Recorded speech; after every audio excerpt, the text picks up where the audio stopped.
Bonjour Philippe Couillard. Bonjour, M. Simonin. Premier- Toujours un plaisir de vous revoir. Merci beaucoup, Bienvenue au Monsieur le Québec. Premier ministre du Québec. Nous sommes ici chez nos amis de Radio-Canada, TV5 Québec-Canada, TV5 Monde, parce qu'évidemment, le Québec, c'est important. Aujourd'hui, il y a eu un accord, et vous rentrez à peine de Bruxelles, parce que le CETA a été signé. Mais qu'est-ce que ça a été difficile, Monsieur le Premier ministre? C'est un parcours de 10 ans. Il faut se souvenir que c'est mon prédécesseur, Jean Charest, il faut le dire, qui a initié l'idée en 2006, convaincu le gouvernement canadien, convaincu les commissaires européens de l'époque, mis en place ensemble le cadre de négociation qui nous amène à la signature que vous avez vue il y a quelques heures à peine. Tout n'est pas terminé. Il y a encore la ratification par le Parlement européen, la mise en place provisoire et les parlements nationaux.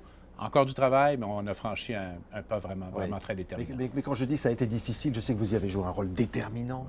Qu'est-ce qui finalement a emporté la décision? Je pense pour nos amis francophones du monde qui nous écoutent, j'ai entendu cette belle parole là-bas. C'est parce que le Canada est francophone que ça a fonctionné. Parce qu'on était capable, avec le Québec, bien sûr, de faire des liens très proches d'amitié avec nos partenaires francophones d'Europe, notamment en Belgique, où les derniers jours ont été très déterminants, qu'on a réussi à maintenir cette approche positive jusqu'à la fin et avoir maintenant devant nous un traité qui est vraiment moderne, progressiste, qui permet au peuple et au gouvernement d'exercer pleinement leur juridiction et, ma foi, qui devrait maintenant servir de repère pour les futurs traités de libre-échange. Oui. C'est pas du tout, contrairement à ce que pouvaient craindre les Wallons, par exemple, ou certains Wallons, finalement un risque de perdre une part de souveraineté, qu'en quelque sorte l'économie libérale qui triomphe avec les multinationales. Non. Ce qui triomphe, c'est l'économie, mais au-delà de ça, c'est la prospérité et l'emploi. Pour nos entrepreneurs, pour nos travailleurs, c'est un progrès fondamental et important. Mais il faut quand même rappeler encore une fois que dans ce traité, c'est pour ça qu'il est moderne, les États conservent toute leur liberté de légiférer, de réglementer dans des domaines tels que les droits du travail, la santé, l'environnement, l'éducation, la culture. Tout ça est bien préservé. Et ce qui a fait la question des discussions au cours des derniers jours, avant la signature, c'était la question du mode de résolution des différends. Ce fameux arbitrage. Conflit, voilà. Alors, on a, avec une lettre de clarification, apporté, je crois, un éclairage qui a satisfait nos interlocuteurs. Bien sûr, il faudra que tout ça se transporte dans la réalité au terme du processus qui est devant nous. Mais c'était une inquiétude légitime. D'ailleurs, je l'ai dit aux médias belges là-bas. Ils me demandaient, est-ce que vous en voulez aux Wallons? Mais non.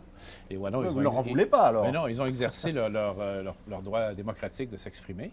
Et ils nous ont permis également, avec ce document de clarification, en passant, le traité lui-même n'est pas modifié, c'est un document de clarification, d'améliorer les choses. Et pour ça, je leur en sais gré. Je leur en sais gré également d'avoir pu terminer la négociation, parce que ce qui fait la marque d'un bon négociateur, oui, c'est de négocier, mais d'être capable de clore la négociation. Et ça s'est fait au moment où ça devait se faire. Vous diriez que c'est une victoire de la démocratie, à contrario de ce qui pouvait dire, finalement, du côté de l'Europe, en tous les cas, il y a un manque de démocratie, un manque finalement de consultation des peuples. Bien, je crois que les Wallons, notamment, et pas qu'eux, ont très bien exprimé les inquiétudes qu'on entendait, notamment sur cette question des investisseurs ou du règlement des différends. C'est leur rôle de le faire. Les gouvernements sont là pour ça. Mais ils sont là également pour s'entendre et aller de l'avant.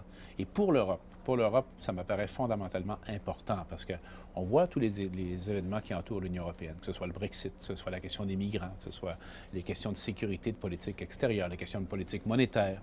Il y a des questions qui se posent actuellement sur l'Europe. Je ne pense pas me mêler des affaires des Européens en le disant, c'est évident.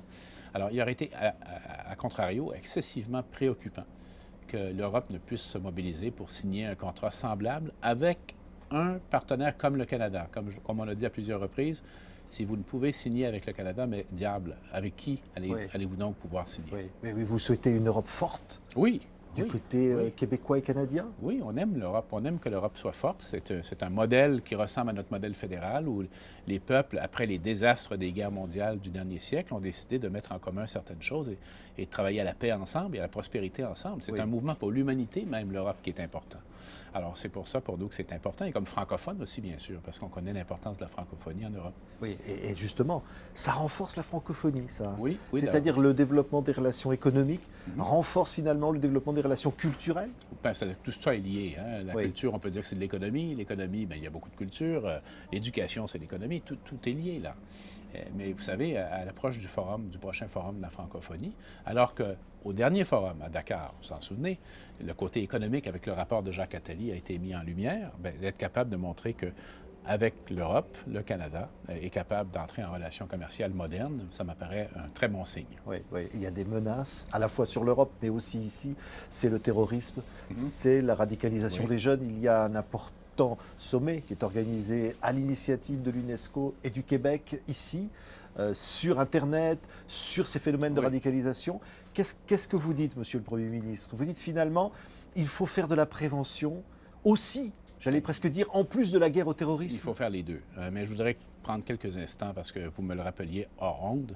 On arrive bientôt à l'anniversaire tragique des événements du Bataclan, dans très peu de temps. Alors qu'on en discute ici, ça apparaît comme une sorte de retour historique qui, à la fois, nous rappelle les douleurs de ces moments-là, mais nous amène à aller vers l'avenir. Alors que moi, quand je parle du terrorisme et de la radicalisation, j'utilise toujours deux verbes côte à côte, combattre et prévenir. Parce qu'il ne faut pas penser à nos peuples qu'on ne s'occupe pas de leur sécurité. C'est notre devoir de s'occuper de la sécurité et de combattre. Aujourd'hui même, il y a des Canadiens qui combattent le terrorisme, l'État islamique. Mais il faut également prévenir. Comment on prévient? Bien, on va dans les communautés, on parle aux jeunes, on parle aux familles, on va dans les écoles. Alors, c'est ce qu'on a fait avec ce centre de prévention à Montréal qui suscite de l'intérêt, mais ce n'est pas une recette unique. Chacun peut le faire. Je voyais M. Valls récemment ici, qui me disait que lui-même implante plusieurs de ces centres en France actuellement. Donc, il faut faire les deux. Il faut combattre sans compromis, mais il faut également prévenir. Oui, et il faut une coopération internationale, Bien sûr, oui. C'est-à-dire des liens très forts dans cette matière, parce que le terrorisme n'a pas de frontières. Apprendre les uns les autres et surtout résister aux raccourcis faciles. La réalité de la migration, par exemple, des peuples, de la question sécuritaire est totalement différente en Amérique du Nord ici par rapport à l'Europe. Je rappelle souvent à mes amis ici, la situation là-bas est totalement différente. Nous avons chez nous ici une arrivée d'étrangers qui est planifiée, sélectionnée, encadrée. Maîtrisée, une immigration choisie. Mais par la géographie même et l'éloignement. Tandis que chez vous, en Europe, les gens arrivent littéralement à vos portes en grand nombre. Alors, ce n'est pas la même réalité sociale, ce n'est pas la même réalité politique et il faut en tenir compte. Ceci dit, des mesures de prévention dans la communauté comme ce centre de prévention, d'après moi, ça marche partout. Oui. Il faut juste les adapter aux circonstances spécifiques de chaque peuple. Et là encore, la francophonie, la diversité culturelle sont des armes, finalement, quelque part. Des armes pour la fraternité, pour aller au-delà. Tout à fait. Ça fait partie des valeurs fondamentales de l'humanité, selon moi. Oui.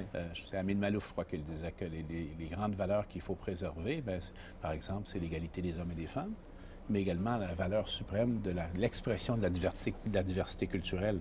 On ne gagnera rien à avoir un monde uniforme. Au contraire, on va y perdre beaucoup. Alors, la francophonie, chez nous, dans nos pays respectifs et international avec l'OIF, permet de mettre en lumière cette diversité. Est-ce qu'elle apporte de bon à l'humanité?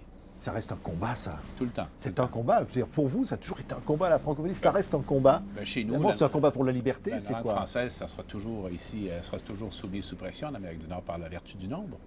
Mais elle l'est également en Europe, de plusieurs façons. Mais regardez l'avenir. L'avenir de la francophonie, il est où? En nombre. Il est en Afrique. Alors, c'est pour ça que nous, on veut être en Afrique. On a ouvert un bureau de représentation au Sénégal. Je vais être au Maroc pour la COP22. On verra avec le gouvernement du Maroc ce qu'on peut faire pour aller plus loin. Et il faut qu'on soit présents ensemble. Manuel Valls me le disait, il voudrait qu'on fasse ensemble des projets en Afrique, le Québec et la France. Quelle belle idée. Alors, on va essayer de faire progresser ça. Merci beaucoup, Monsieur le Premier ministre du Québec, de nous avoir accueillis ici, chez vous, à Québec. C'est un bonheur pour TV5 Monde, pour nous tous. Merci. Merci beaucoup, Monsieur le Premier ministre. À bientôt.